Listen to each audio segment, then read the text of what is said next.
ನನಗಂತೂ ಮಲ್ಲಿಗೆ ಹೂ ಕೊಯ್ಯೋದಂದರೆ ಇಷ್ಟ, ಹಂಗೆ ಕಟ್ಟೋದು ನನಗೆ ತುಂಬಾ ಇಷ್ಟ. ಇದನ್ನು ಸಂಜೆ ಟೈಮಲ್ಲೇ ಕೊಯ್ಯಬೇಕು. ಈ ಟೈಮಲ್ಲೇ ಇದು ಅರಳೋದು, ಸಂಜೆ ಟೈಮಲ್ಲೇ.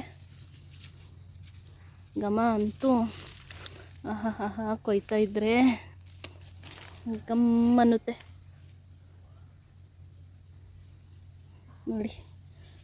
ಎಷ್ಟು ದಪ್ಪ ದಪ್ಪಗಿದ್ದಾವೆ ಮೊಗ್ಗು, ಹಾಗೇ ಎಷ್ಟು ಉದ್ದ ತೊಟ್ಟು ಇದೆ ನೋಡಿ.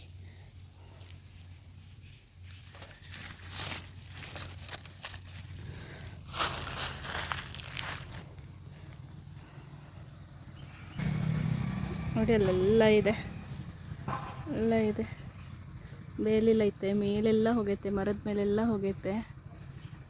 ಮರದ ಮೇಲೆಲ್ಲ ಏಣಿ ಹಾಕ್ಕೊಂಡು ಕೊಯ್ಬೇಕು, ಸಿಗೋದಿಲ್ಲ.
ಸೊಳ್ಳೆ ಕಚ್ತೈತೆ ಅಂದರೆ ಕೈಯೆಲ್ಲ ಆಗ್ತಾಯಿಲ್ಲ. ಕೈಯೆಲ್ಲ ನೋಡಿ ಹೆಂಗಾಗ್ಬಿಟ್ಟಿದೆ ಸೊಳ್ಳೆಗೆ.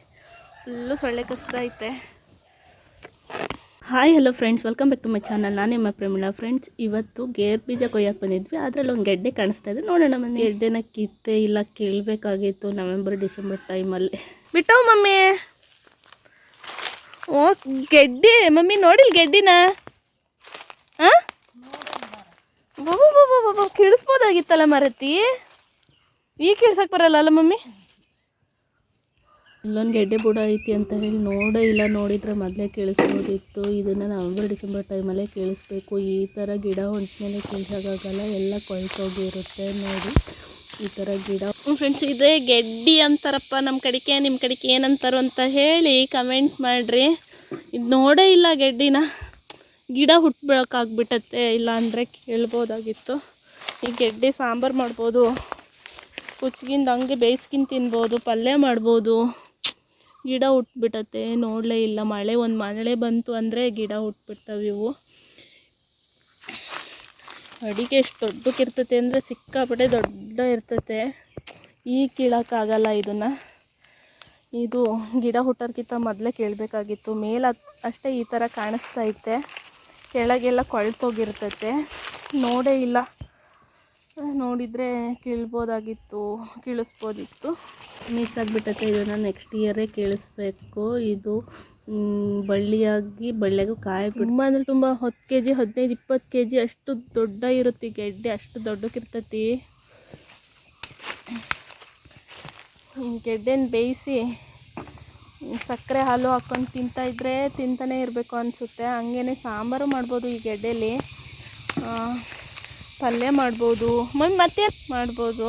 ಇದನ್ನು ನಮ್ಮಲ್ಲಿ ಹೆಡ್ಗೆಣಸು ಅಂತ ಹೇಳಿ ಕರೀತಾರೆ. ನಿಮ್ಮ ಕಡೆ ಏನು ಕರೀತಾರೆ ಅಂತ ಹೇಳಿ ಕಮೆಂಟ್ ಮಾಡಿ. ಇಲ್ಲಿ ಗೇರು ಬೀಜ ಆರ್ಸಕ್ಕೆ ಬಂದ್ವಿ. ಆದರೆ ಇಲ್ಲಿ ಗೆಡ್ಡೆ ಬುಡ ಇದ್ದದ್ದು ನಂಗೆ ಇವಾಗಲೇ ಗೊತ್ತಾಗಿದ್ದು. ನೋಡಿದರೆ ಕೀಳಿಸ್ಬೋದಾಗಿತ್ತು. ನೋಡಿ ಆಗಲೇ ಬೇರಾಗ್ಬಿಟ್ಟತ್ತೆ. ಬೇರಾಗಿ ಗಿಡ ಆಗೋಕ್ಕಾಗ್ಬಿಟ್ಟತ್ತೆ. ಇನ್ನು ನೆಕ್ಸ್ಟ್ ಇಯರೇ ಇದನ್ನು ಕೀಳೋಕ್ಕೆ ಸಾಧ್ಯ. ಈ ಸರಿ ಅಂತೂ ಕೀಳೋಕ್ಕಾಗಲ್ಲ. ನೋಡಿ ಇಷ್ಟು ದೊಡ್ಡ ಬಳ್ಳಿ ಆಗಿಬಿಟ್ಟತ್ತೆ. ಇದ್ರಕ್ಕೂ ಮೇಲೆ ಬಳ್ಳಿ ಬಿಟ್ಟ ಮೇಲೆ ಗೆಡ್ಡೆ ಬಿಡ್ತವೆ. ನೋಡಿ ಈ ಥರ ಐತೆ ಇದು. ನೋಡೋಣ ನೆಕ್ಸ್ಟ್ ಟೈಮ್ ತೋರಿಸೋಣ. ಈ ಗೆಡ್ಡೆನ ಕಿತ್ತಕ್ಕೆ ತೋರಿಸ್ತೀನಿ. ಓಕೆ, ಇವತ್ತಿನ ವಿಡಿಯೋ ಇಷ್ಟೇ ಆಗಿರುತ್ತೆ friends. Tata, bye bye. Next ವಿಡಿಯೋದಲ್ಲಿ ಮೀಟ್ ಮಾಡೋಣ. Take care friends. Hi hello friends, welcome back to my channel. ನಾನು ನಿಮ್ಮ ಪ್ರೇಮಿಳಾ. ಫ್ರೆಂಡ್ಸ್, ಇವತ್ತಿನ ವಿಡಿಯೋ ಬಂದು ಜೇನು ಕಡಿದ್ರೆ ಏನು ಮಾಡಬೇಕು ಅಂತ ಹೇಳಿ. ಜೇನು ತುಂಬ ಟೈಪ್ ಆಫ್ ಜೇನಿದ್ದಾವೆ. ಜೇನೆಲ್ಲ ಕಡಿಯೋ ಚಾನ್ಸಸ್ ಇರುತ್ತೆ. ಅದ್ರ ಹತ್ರ ಹೋದರೆ ಅದನ್ನು ಕೆಡಿಸಿದ್ರೆ ಕಡಿಯೋ ಚಾನ್ಸಸ್ ಇರುತ್ತೆ. ಕಚ್ಚಿದ ತಕ್ಷಣ ಸಡನ್ನಾಗಿ ಏನು ಮಾಡಬೇಕು ಅಂತ ಹೇಳಿ ಟಿಪ್ಸ್ ಕೊಡ್ತಾ ಇದ್ದೀನಿ. ನಮ್ಮ ಡ್ಯಾಡಿ ಹೊಲದ ಹತ್ರ ಏನೋ ಇದು ಮಾಡೋಕ್ಕೆ ಹೋದವಾಗ ಜೇನು ಎದ್ದಿದ್ವಂತೆ. ಅವು ಕಚ್ಚಿಬಿಟ್ಟವೆ. ಅದಕ್ಕೆ ಮನೆಗೆ ಬಂದ ತಕ್ಷಣವೇ ನಂಜಾಗಬಾರ್ದು ಅಂತ ಹೇಳಿ ನಾವು ಏನು ಮಾಡಿದ್ವಿ ಅಂತ ಹೇಳಿ ನೋಡೋಣ. ಜೇನು ಕೋಲ್ ಜೇನಾಗಲಿ, ಆಮೇಲೆ ಹೆಜ್ಜೆನಂತೂ ತುಂಬ ಅಂದರೆ ತುಂಬ ನೋವಾಗುತ್ತೆ ಕಚ್ಚಿದರೆ. ಅವೆಲ್ಲ ಹಳ್ಳಿ ಕಡೆಗೆ ಸರ್ವೇ ಸಾಮಾನ್ಯ ಅಲ್ವಾ. ಹಳ್ಳಿ ಕಡೆಗೆ ಕಚ್ಚಿದ ತಕ್ಷಣ ಏನು ಮಾಡ್ತಾರೆ, ಹಾಸ್ಪಿಟ್ಲಿಗೆ ಹೋಗೋ ಮುಂಚೆ ಅಂತ ಹೇಳಿ 1-2 ಕಚ್ಚಿದರೆ ಏನು ತೊಂದರೆ ಇಲ್ಲ. ಮನೇಲೇ ನಾನು ಹೇಳೋ ಟಿಪ್ಸ ಫಾಲೋ ಮಾಡಿದರೆ ಆಯಿತು. ಜಾಸ್ತಿ ಅದು ಬೂದ್ಕೊಂಡ್ರೆ ಅವಾಗೆಲ್ಲ ಒಬ್ಬೊಬ್ಬರಿಗೆ ನಂಜಾಗ್ಬಿಡುತ್ತಲ್ಲ. ಆ ಥರ ಎಲ್ಲ ಆದರೆ ಹಾಸ್ಪಿಟ್ಲಿಗೆ ಹೋಗಲೇಬೇಕಾಗುತ್ತೆ. 1-2 ಕಡ್ದು ನಂಜಾಗಲ್ಲ ಅಂತ ಅನ್ನೋರಿಗೆ ಈ ಚಿಕ್ಕ ಟಿಪ್ಸ್ ಫಾಲೋ ಮಾಡಿದರೆ ಆಗುತ್ತೆ. ಏನು ತೊಂದರೆ ಇಲ್ಲ. ನಮ್ಮ ಡ್ಯಾಡಿಗೆ ನಾವು ಅದನ್ನೇ ಮಾಡಿದ್ವಿ. ಈ ನಮ್ಮೂರ ಕಡೆ ಎಲ್ಲ ಇದೇ ಚಿಕ್ಕ ಟಿಪ್ಸ್ನೇ ಫಾಲೋ ಮಾಡೋದು. ನೋಡೋಣ ಬನ್ನಿ ಅದು ಏನು ಮಾಡಿದ್ವಿ ಅಂತ. ಫ್ರೆಂಡ್ಸ್, ಅದಕ್ಕೂ ಮೊದಲೇ ಯಾರೆಲ್ಲ ನನ್ನ ವಿಡಿಯೋನ ನೋಡ್ತಾ ಇದ್ದೀರಾ, ಪ್ಲೀಸ್ ನನ್ನ ಚಾನಲ್ನ ಸಬ್ಸ್ಕ್ರೈಬ್ ಮಾಡಿ, ಹಾಗೆ ಪಕ್ಕದಲ್ಲಿರೋ ಬೆಲ್ ಬಟನ್ನ ಪ್ರೆಸ್ ಮಾಡಿ. ನಾನು ಯಾವುದೇ ವಿಡಿಯೋ ಹಾಕಿದರೂ ನೋಟಿಫಿಕೇಷನ್ ನಿಮಗೆ ಬರುತ್ತೆ. ಹಾಗೆಯೇ ನನ್ನ ವಿಡಿಯೋಗೆ ಲೈಕು, ಕಮೆಂಟು, ಶೇರು ಮಾಡಿ ಸಪೋರ್ಟ್ ಮಾಡಿ ಅಂತ ಹೇಳ್ತಾ ಮುಂದಿನ ವಿಡಿಯೋನ ನೋಡೋಣ ಬನ್ನಿ ಫ್ರೆಂಡ್ಸ್. ಜೇನು ಕಡಿದ ತಕ್ಷಣ ನೋಡಿ, ಫಸ್ಟು ಅದರಲ್ಲಿರೋ ಮುಳ್ಳನ್ನ ತೆಗಿಬೇಕು. ಮುಳ್ಳನ್ನ ತೆಗೆದಾದ ತಕ್ಷಣ ಹಸಿ ಅರಿಶಿನ ನೋಡಿ, ಹಸಿ ಅರಿಶಿನ ಕೊಂಬನ್ನ ಈ ಸಾಣೆಕಲ್ಲು ಅಂತಲೇ ಅಲ್ಲ, ಏನಾದರೂ ಕಲ್ಲು ಸಿಕ್ಕರೂ ತೇಯ್ಬೇಕು, ಚೆನ್ನಾಗಿ ತೇಯ್ಬೇಕಾಗುತ್ತೆ. ನೋಡಿ ಈ ಥರ ಸಣ್ಣಕ್ಕೆ ತೇಯ್ಬೇಕು. ಹಸಿ ಅರಿಶಿನ ಆದರೆ ತುಂಬ ಅಂದರೆ ತುಂಬ ಬೇಗ ಕೆಲಸ ಮಾಡುತ್ತೆ ಅಂತಲೇ ಹೇಳ್ಬೋದು. ಹಸಿ ಅರಿಶಿನ ಮೊದಲೇ ತಗೋಬೇಕಾಗುತ್ತೆ. ಹಸಿ ಅರಿಶಿನ ಸಿಕ್ಕಿಲ್ಲ ಅಂತ ಅಂದ್ರೂ ಒಣ ಅರಿಶಿನ ಕೊಂಬಾದರೂ ತಗೋಬೋದು, ಇಲ್ಲ ಅಂತಂದರೆ ಒಣ ಅರಿಶಿನ ಪುಡಿನಾದರೂ ತಗೋಬೋದಾಗುತ್ತೆ. ನಮಗೆ ಫಸ್ಟು ಹಸಿ ಅರಿಶಿನ ಸಿಗುತ್ತಾ ಅಂತ ಹೇಳಿ ನೋಡಿ. ಹಸಿ ಅರಿಶಿನಕ್ಕೆ ನಾವು ಫಸ್ಟು ಪ್ರಿಫರೆನ್ಸ್ನ ಕೊಡಬೇಕಾಗುತ್ತೆ. ಹಸಿ ಅರಿಶಿನ ಸಿಕ್ಕಿಲ್ಲ ಅಂತ ಅಂದರೆ ಸೆಕೆಂಡ್ ಆಪ್ಷನ್ ಆಗಿ ನಾವು ಒಣ ಅರಿಶಿನ ಕೊಂಬೋ ಇಲ್ಲಾಂದರೆ ಅರಿಶಿನ ಪುಡಿನ ತಗೋಬೇಕಾಗುತ್ತೆ. ಫಸ್ಟು ನಾವು ಜೇನು ಕಚ್ಚಿದಲ್ಲಿ ಫಸ್ಟ್ ಅದ್ರ ಮುಳ್ಳಿರುತ್ತಾ ನೋಡಿ ತಗೋಬೇಕಾಗುತ್ತೆ. ನೋಡಿ ಇದು ಹೆಜ್ಜೆನ ಕಚ್ಚಿರೋದು ಫಸ್ಟು ಮುಳ್ಳು ತೆಗೆದ್ಮೇಲೆ ನಾವು ಹಸಿ ಅರಿಶಿನ ತೇದು ಹಚ್ತಾ ಇದ್ದೀವಿ. ನೋಡಿ 2 ಕಚ್ಚಿರೋದಿದು, ಒಂದು ಕಿವಿ ಕಚ್ಚೈತೆ, ಒಂದು ಹಿಂದ್ಗಡೆ ಬೆನ್ನಿಗೆ ಕಚ್ಚೈತೆ. ಇದು ಫಸ್ಟಿಗೆ ಮುಳ್ಳನ್ನ ತೆಗ್ದು ಆದಮೇಲೆ ನಾವಿಲ್ಲಿ ಅರಿಶಿನ ತೇದು ಹಚ್ತಾ ಇದ್ದೀವಿ. ನೋಡಿ ಇಲ್ಲಿ ನೋಡಿ ಊದ್ಕೊಬಿಟ್ಟೈತೆ, ಈ ಥರ ಊದ್ಕೊಬಿಟ್ಟೈತೆ. ಇದಕ್ಕೂ ನಾನು ಅದೇ ಅರಿಶಿನ ಹಚ್ತಾ ಇದ್ದೇನೆ. ಈ ಅರಿಶಿನ ಹಚ್ಚಿದರೆ ಬೇಗ ಅಂದರೆ ಬೇಗ ಕ್ಯೂರ್ ಆಗುತ್ತೆ. ಹಾಗೆಯೇ ಹಾಸ್ಪಿಟ್ಲಿಗೆ ಹೋಗೋ ಅವಶ್ಯಕತೆಯೂ ಇರೋದಿಲ್ಲ ಅಂತಲೇ ಹೇಳ್ಬೋದು. ನಾವು ನೆಕ್ಸ್ಟ್ ಆಪ್ಷನ್ನ ಹಾಸ್ಪಿಟ್ಲಿಗೆ ಹೋಗೋಕ್ಕೆ ಇಟ್ಕೊಂಡ್ವಿ. ಫಸ್ಟು ನಾವು ಮುಳ್ಳನ್ನ ತೆಗೆದ್ವಿ, ಆಮೇಲೆ ಹಸಿ ಅರಿಶಿನ ತೇದು ಹಚ್ತಾ ಇದ್ದೀವಿ. ನೋಡಿ ಈ ಥರ ತೇದು ಅರಿಶಿನ ಹಚ್ಚಿದರೆ ಆಯಿತು. ಕಚ್ಚಿರೋದು ಹೆಜ್ಜೆನಾಗಿರೋದ್ರಿಂದ ತುಂಬ ಪೈನ್ ಇತ್ತು ಅಂತ ಹೇಳ್ತಾ ಇತ್ತು ಡ್ಯಾಡಿ. ಮತ್ತು ಡ್ಯಾಡಿನೇ ಹೇಳಿರೋದು ಈ ಅರಿಶಿನ ಅರ್ಧ ಹಚ್ಚೋದಕ್ಕೂ. ನಮ್ಮಲ್ಲಿ ಜೇನು ಕಚ್ಚಿದರೆ ನಾವು ಫಸ್ಟ್ ಮಾಡೋದು ಇದನ್ನೇ. ಫಸ್ಟ್ ಹಸಿ ಅರಿಶಿನ ಇದ್ದರೆ ಅರ್ಧ ಹಚ್ಚೋದು. ಹಸಿ ಅರಿಶಿನ ಇಲ್ಲ ಅಂತ ಅಂದವಾಗ ಅರಿಶಿನ ಕೊಂಬಾಯ್ತು, ಅರಿಶಿನ ಪುಡಿ ಆದರೆ ನೀರಲ್ಲಿ ಕಲಸಿ ಹಚ್ಚೋದು. ಹಾಗೆಯೇ ಅರಿಶಿನ ಕೊಂಬಾದರೆ ಅದನ್ನು ನೀರಲ್ಲಿ ಅರ್ಧ ಹಚ್ಚಿದರೆ ಆಯಿತು. ತುಂಬ ಬೇಗನೆ ಕ್ಯೂರ್ ಆಗುತ್ತೆ ಅಂತಲೇ ಹೇಳ್ಬೋದು. ಫಸ್ಟು ಜೇನು ಕಚ್ಚಿದ ತಕ್ಷಣವೇ ನಾವು ಕಚ್ಚೈತೆ ಅಂತ ಹೇಳಿ ಅದನ್ನು ಉಚ್ಕೊಳ್ಳೋದು, ಈ ಥರ ಇಲ್ಲೆಲ್ಲಾದರೂ ಕಚ್ಚಿತು ಅಂದರೆ ಈ ಥರ ಉಚ್ಕೊಳ್ಳೋದು, ಆ ಥರ ಮಾಡಬಾರ್ದಂತೆ. ಜೇನು ಕಚ್ಚೈತೆ, ಜೇನು ಎದ್ದವೆ ಅಂದ ತಕ್ಷಣ ಎಲ್ಲಾದರೂ ಕಚ್ಚಿತು ಅಂದ ತಕ್ಷಣ ಸುಮ್ಮನೆ ಆ ಪ್ಲೇಸಿಂದ ಬರಬೇಕು ಅಂತ ಹೇಳ್ತಿತ್ತು ಡ್ಯಾಡಿ. ಅದು ಏನಾದರೂ ಜೇನು ಕಚ್ಚೈತೆ ಅಂತ ಹಿಂಗೆ ಉಚ್ಕೊಂಡ್ರೆ ಅದು ಆ ಸ್ಮೆಲ್ ಬರುತ್ತಂತೆ. ಅದರದ್ದು ಆ ಸ್ಮೆಲ್ಲಿಗೆ ಒಂದು ಹುಳ ಕಚ್ಚಿದ್ದು ಉಚ್ಕೊಂಡು ಸ್ಮೆಲ್ಲಿಗೆ 100 ಹುಳ ಬರ್ತವೆ ಅಂತ ಹೇಳ್ತಾರೆ. ಫಸ್ಟು ಜೇನು ಕಚ್ಚಿದ ತಕ್ಷಣವೇ ಆ ಪ್ಲೇಸಿನ ನಾವು ಬಂದುಬಿಡಬೇಕು ಅಂತ ಹೇಳ್ತಾರೆ. ಜೇನು ಕಚ್ಚಿ ಅದು ಜಾಸ್ತಿ ಹುಳ ಕಚ್ಚಿ ಅದು ನಂಜಾಗಿ ಸತ್ತವ್ರೂ ಇದ್ದಾರೆ ಅಂತ ಹೇಳ್ತಾರೆ. ಅದಕ್ಕೋಸ್ಕರ ಜೇನು ಇರೋ ಪ್ಲೇಸಲ್ಲಿ ತುಂಬ ಅಂದರೆ ತುಂಬ ಕೇರ್ಫುಲ್ಲಾಗಿರಬೇಕು.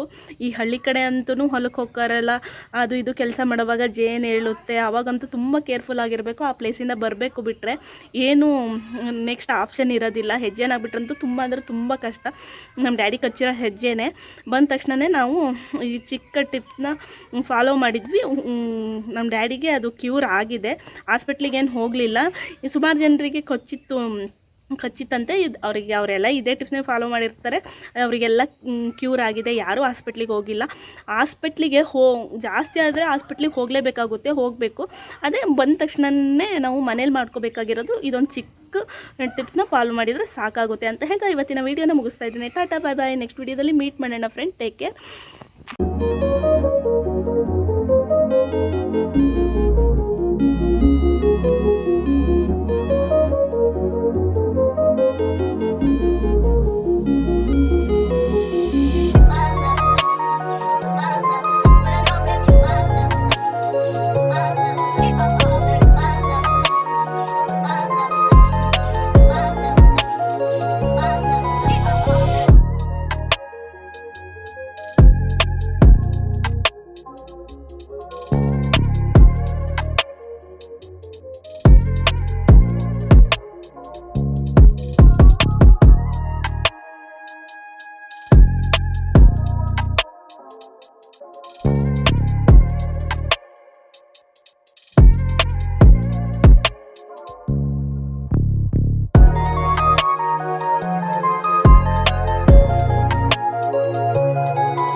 ಚಾನಲ್. ನಾನು ನಿಮ್ಮ ಪ್ರಮೀಳಾ. ಫ್ರೆಂಡ್ಸ್, ಇವತ್ತು ನಾನು ಹಳ್ಳಿ ಸ್ಟೈಲಲ್ಲಿ ಗಿಣ್ಣು ಮಾಡೋದು ಹೇಗೆ ಅಂತ ಹೇಳಿ ತೋರಿಸ್ಕೊಡ್ತಾ ಇದ್ದೇನೆ. ನೋಡೋಣ ಬನ್ನಿ ಫ್ರೆಂಡ್ಸ್. ಗಿಣ್ಣು ನೋಡಿ ಎಷ್ಟು ಚೆನ್ನಾಗಾಗಿದೆ ಅಂತ ಹೇಳಿ, ನೋಡಿದ್ರೇ ತಿನ್ನಬೇಕು ಅಂತ ಅನಿಸುತ್ತೆ ಅಲ್ವಾ, ಆ ಥರ ಆಗಿದೆ ನೋಡಿ, ಎಷ್ಟು ಚೆನ್ನಾಗಾಗಿದೆ ಅಂತ ಹೇಳಿ.